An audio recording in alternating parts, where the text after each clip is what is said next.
absolutely played their tails off. And I think the offensive numbers are indicative of how hard both teams played on the defensive end. You can control a lot of things in this game, but you can't control sometimes whether you make shots. And especially from three, I thought we had some good looks that we didn't make. And I thought defensively, the guys did a great job on Murray and Spears and made them, take the shots that we wanted them to take rather than trying to get to their spots. Because when Spears gets to his spots and rises up in that mid-range, he's as good as anybody in the country at that shot. Questions? Greg, defensively, just how, to build off of that, how much do you think you can build off having this sort of a performance kind of moving into the back half of league play? Well, defense travels. So defense can keep you in games when other parts of your game aren't as sharp. And you're not going to be at the top of your game every single game. It's just you've seen it in college basketball, especially this year. So the fact that we were able to defend and rebounded gave us a chance to win this game when we, kind of had a atypical offensive performance for us. But certainly Georgetown had a lot to do with that. Big picture for you. Obviously, it took a while to reintegrate everybody back into things with Ryan being out and what have you. What's that process been like for you guys, and do you feel like that you're better off maybe for having experienced it and kind of climbed out of it the way you have? Yeah, it wasn't much fun when it was happening. I know that. But, Frederick King got some valuable experience. During that stretch, our guys continued to work. They continued to improve.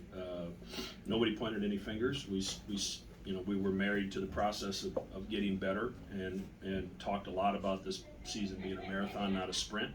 And we dug ourselves out of it. And, we're Kalkbrenner's back in shape now. It took him some time coming off that to get himself back to 100%.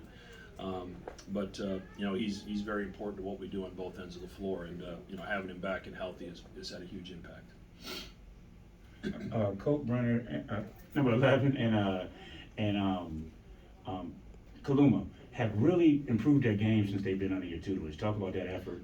I mean, it must be systemic also that's helped them improve to that degree. Yeah, I mean they've worked really hard, and I thought Arthur was really active on the glass tonight and made a couple nice plays around the basket. Ryan Kalkbrenner it's amazing how much he's improved from his, in a 2-year period of time. Someone that hardly could play 12 or 13 minutes as a freshman and now is out there a lot and put a lot of pressure on the rim and protecting the rim on the other end of the floor. So they're very important to what we do, obviously, but the three guards were pretty good tonight as well. You mentioned it just now, and you said it leading up to the game that Primo Spears does make some of the toughest shots, some of the toughest twos in the country. How difficult is it to get him into a difficult shot? Because it seems like that's all he sort of takes. Yeah, I mean, I thought we did a good job of navigating the ball screen, so he didn't have kind of a head start into that pull-up, because once he pops his feet and rises, it's very difficult. We decided to go length on him in Trey Alexander instead of quickness. We went quickness on Sule Boom in the last game and had some success. But I thought Trey was terrific. I thought he shot under some screens and met him on the other side a few times. And, especially the first half to set the tone. And, he doesn't have a field goal at halftime, I think speaks to the job that Trey Alexander was able to do. 18-3 run in the first half. You talked about forcing the difficult shots. How much did that help you that you are forcing them into difficult shots and almost their shots are leading as the first pass of your fast break? Yeah, I mean, you want to try. Your goal defensively is to try to make them take the shot you want them to take, and obviously offensively to try to get the shot that we want, not the ones that they're going to force us into. And I thought we did a good job of running their three-point shooters off the line and making them mid-range players. Wahab had a couple great plays I thought he made in the first half, especially during that stretch where they got back in it. But our guys executed our plan pretty well and made life tough on their two best players.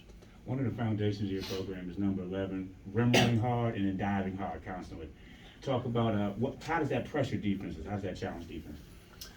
Well, we'll throw a lot of lobs to him, and I think coaches try to stop that flip-up lob, and to do that, the big has to get back to him, and when they have to get back to him, that creates some opportunities at the rim, and a lot of times wipes the shot blocker out. Now, Georgetown with a Cook obviously has a shot blocker coming from the perimeter sometimes, and he's an elite shot blocker. And for the most part, we did a good job trying to get him off his feet and not let him impact the game with his block shots. But Kalkbrenner, he just provides gravity and towards that rim, and really forces the defense. He's tough to guard one-on-one down there.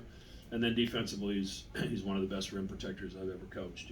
He understands, when to leave his feet, when to stay on his feet and wall up, and he does a good job of wiping that that offensive rebounder out, making sure he doesn't get the ball.